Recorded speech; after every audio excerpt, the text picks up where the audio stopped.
नमस्ते दोस्तों, मैं एस्ट्रो ज्योति आज की बात में आप सबका स्वागत करती हूँ। आइए आज की बात कर लेते हैं। आज बड़ा ही शुभ दिन है, पवित्र दिन है, गुरुवार का दिन है। गुरुवार के दिन श्री विष्णु भगवान को ध्याइए। बहुत लोग बृहस्पति देव की कथा भी करते हैं, सुनते हैं, वो सुनने से भी लाभ होता है। और चने मुनक्के का भोग लगाइए, तो ऐसा व्रत कीजिए और आज का दिन सफल कीजिए। वास्तु से मैं शुरू करती हूँ, फिर उसके बाद आज की खास बात ले लेंगे और कृष्ण कथा में थोड़े से ज्ञान की बातें करेंगे। तो अंत तक बने रहिए और लाभ उठाइए। वास्तु की बात करें तो हमने कल बैठक रूम की बात की थी, ड्राइंग रूम की। आज हम स्टडी रूम की बात कर लेते हैं, उनके रंगों की बात कर लेते हैं। स्टडी रूम जहां बच्चे पढ़ाई करते हैं, स्टडी रूम में हल्के रंगों का प्रयोग करना चाहिए। क्रीम कलर, हल्का जामुनी, हल्का हरा, आसमानी, पीला, बादामी या भूरे रंग का, हल्का भूरे रंग का चयन करना चाहिए। हल्के रंग वास्तु के दृष्टि से शुभ होते हैं। पीला रंग बहुत ही शुभ माना जाता है। स्टडी रूम में हल्के रंगों का प्रयोग करना चाहिए, तो उसकी पढ़ाई में कंसंट्रेशन वगैरह बढ़ता है बच्चों का। तो ये थी वास्तु की बातें। अब योग और तिथि की बात कर लेते हैं। चतुर्थी तिथि आज दोपहर 12:50 तक रहेगी। आज दोपहर 12:28 तक वृद्धि योग रहेगा। जैसे नाम से ही आपको पता चल गया होगा, वृद्धि योग में कार्यों में कोई रुकावटें नहीं आती है और वृद्धि होती है। आज शाम 5:27 तक उत्तराषाढ़ नक्षत्र रहेगा। उत्तराषाढ़ 21वां नक्षत्र है, इसका स्वामी सूर्यदेव है।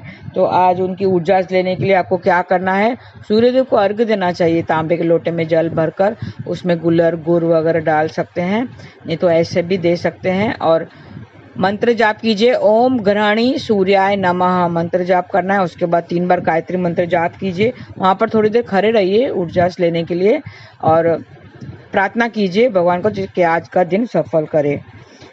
और हाथी के दांत को उत्तराषाढ़ नक्षत्र का प्रतीक चिन्ह माना गया है और इसका संबंध कटहल के पेड़ से बताया गया है। तो कटहल के पेड़ की आज पूजा करें, उसका किसी प्रकार का सेवन नहीं करना चाहिए। और आज की खास बात ले लेंगे। आज चतुर्थी तिथि है, तो वैनायकी गणेश चतुर्थी व्रत है। आज शुक्ल पक्ष की चतुर्थी है। आज वैनायकी गणेश चतुर्थी का व्रत रखा जाएगा। आज के दिन भगवान गणेश की पूजा का विधान है। गणेश जी को प्रथम पूजनीय का दर्जा दिया गया है। इसके लिए हर एक किसी देवता की पूजन करने के पहले गणेश जी के पूजन करना शुभ माना जाता है।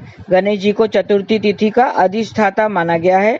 इससे बुद्धि, समृद्धि, सौभाग्य के देवता के रूप में भी पूजे जाते हैं। गणेश जी की उपासना शीघ्र फलदायी मानी जाती है, मतलब उनकी पूजा करने से फल शीघ्र ही मिल जाता है। इससे समस्त इच्छाओं की पूर्ति होती है और संकटों से छुटकारा भी मिलता है। इसके लिए उनको संकट नाशक श्री गणेश कहा जाता है। और आइए हम आज चतुर्थी तिथि और गुरुवार के संबंध में सहयोग से हम थोड़े से उपाय जान लेते हैं। आप नोट कर सकते हैं, नोट कर लीजिए और कीजिए, उपाय कीजिए और उसका फल पाइए। आज आपका प्लेसमेंट नहीं हो रहा है कहीं पे, तो प्लेसमेंट, अच्छा प्लेसमेंट के लिए क्या उपाय करें, ये उपाय करें। गण गणपते नमः ऐसा जाप करना चाहिए, 108 बार जाप करें। और प्यार और शोहरत पाने के लिए ये उपाय करें। 5 इलायची, 5 लौंग के जोड़े गणपति को चढ़ाएं। बिजनेस में साझेदारी, बेहतर रिश्ते, साझेदारी करने के लिए, बेहतर रिश्ते करने के लिए पार्टनर से ये उपाय करें। मिट्टी से बनी गणेश जी की छोटी मूर्ति लें और बिजनेस साझेदार को, मतलब पार्टनर को गिफ्ट करनी चाहिए। और परेशानियों को दूर करने के लिए ये उपाय करें। भगवान गणेश के आगे हाथ जोड़ें और संकट नाशन गणेश स्तोत्र का पाठ करें। आज के दिन संकट नाशन गणेश स्तोत्र का पाठ करने से आपके सारे संकट दूर हो जाएंगे, परेशानियां दूर हो जाएंगी। और अच्छी शोहरत पाने के लिए ये उपाय करें। मंत्र जाप करें, ओम ह्रीं ग्रीं ह्रीं, ओम ह्रीं ग्रीं ह्रीं का 108 बार जाप करें। तुलसी से बनी हुई माला जाप करने के लिए कभी भी नहीं लेनी चाहिए। गणेश जी के पूजन में तुलसी का उपयोग किसी भी प्रकार से नहीं करना चाहिए, ये थोड़ा ध्यान रखें।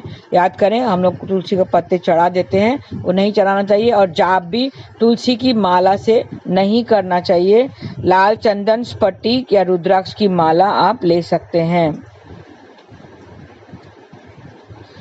और प्रोजेक्ट की सफलता के लिए आप कोई खास प्रोजेक्ट कर रहे हैं, उसकी सफलता के लिए चिड़ियों के लिए जल से भरा हुआ मिट्टी का बर्तन छत पर रख दें। चिड़ियों के लिए रखना है, कबूतरों के लिए नहीं रखना है। और गणेश मंदिर में जाकर रखना है और भगवान गणेश को लाल गुलर का फूल जो उन्हें बहुत ही प्रिय है वो अर्पित करना है और फिर प्रार्थना करनी है। कामयाबी के लिए हाथ जोड़कर प्रार्थना भी करें और जीवन में यश पाने के लिए ये उपाय करें। 8 मुखी रुद्राक्ष की पूजा करके धारण कर लें। चिकनी मिट्टी से बने लड्डू गणेश की पूजा करें। आज तो आपकी क्षमता, वैवाहिक क्षमता आपकी मजबूत होगी और विचार भी मजबूत होंगे, विचारों में क्षमता आएगी।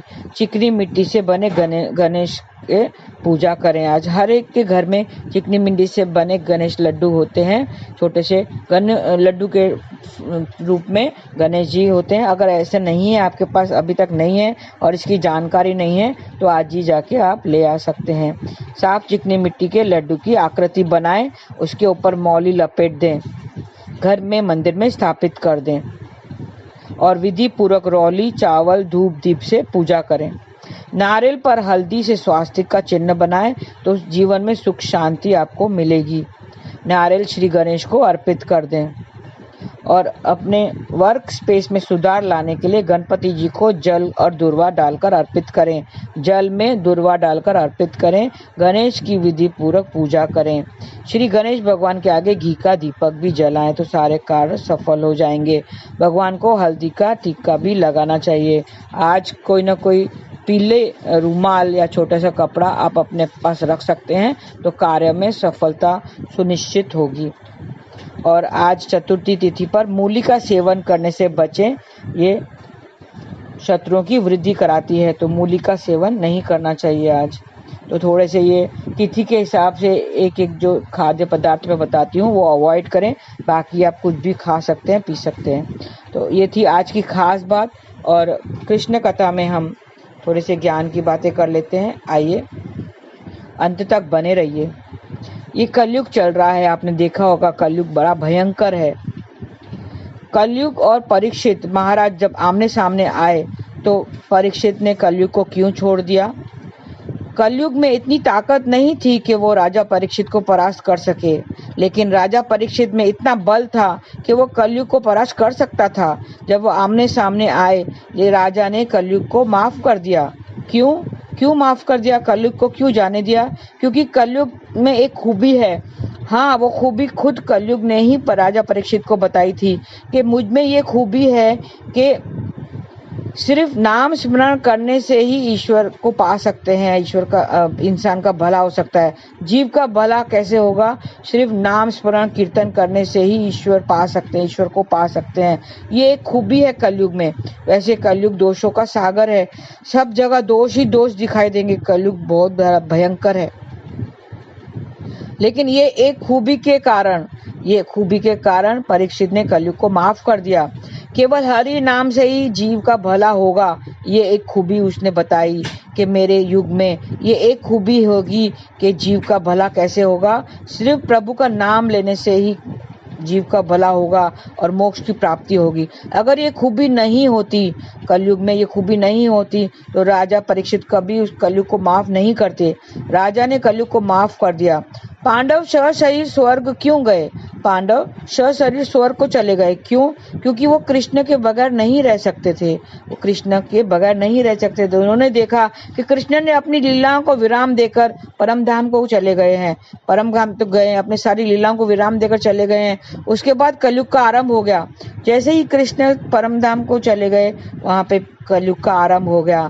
और पांडवों ने कहा कि हम भी जा रहे हैं, हमें यहाँ क्या काम, हम कृष्ण के बगैर नहीं रह सकते हैं। वो सशरीर स्वर्ग को चले गए और उन्हें पता था कि हम अपने पोते को जो राजपाट सौंप के जा रहे हैं, उनका पोता था परीक्षित महाराज, उनका पोता था, पांडवों का पोता है परीक्षित महाराज। उनको राजपाट देकर वो सशरीर चले गए। वो ही कलयुग से निपट सकता है। उन्हें पता था कि जो हम इनको राजपाट देते जा रहे हैं, वो ही कलयुग से निपट सकेगा, कलयुग को परास्त कर देगा। एक बार याद दिला दूं कि 11 दिसंबर को एकादशी है, 11 दिसंबर को एकादशी है और गीता जयंती भी है। जिस दिन भागवत गीता भगवान कृष्ण ने अर्जुन को सुनाई थी।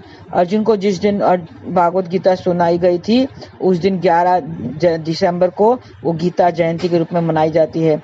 कलयुग इतना भयंकर है, आपने देखा हर तरफ बुराई बुराई है, दोषों से भरा हुआ है। यहाँ पे मारा मारी, वहाँ पे मारा मारी, अधर्म फैला हुआ है, बहुत भयंकर है। अभी तो थोड़े से ही साल है बीत गए, अभी तो बहुत बाकी है, अभी बहुत कुछ देखना बाकी है। लेकिन इस युग में हरि को पाने के लिए केवल नाम जाप करने से ही उसका भला हो जाएगा। जीव का भला कैसा होगा? सिर्फ नाम जाप कीर्तन सत्संग करने से जीव का भला हो जाएगा। ये कलयुग में एक खूबी है। कलयुग केवल नाम आधारा।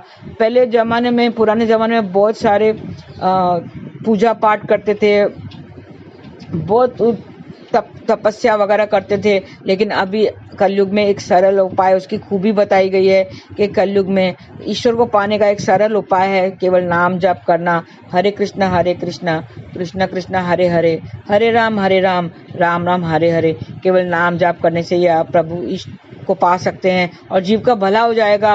और अंत में फिर वो दूसरे अगले जन्म में वो गर्भ में धारण नहीं होगा, अगला जन्म नहीं होगा, उसे मोक्ष की प्राप्ति होगी। तो आप भी नाम जाप कीजिए। आज के लिए बस इतना ही। धन्यवाद। आपका दिन शुभ रहे। हरे कृष्णा।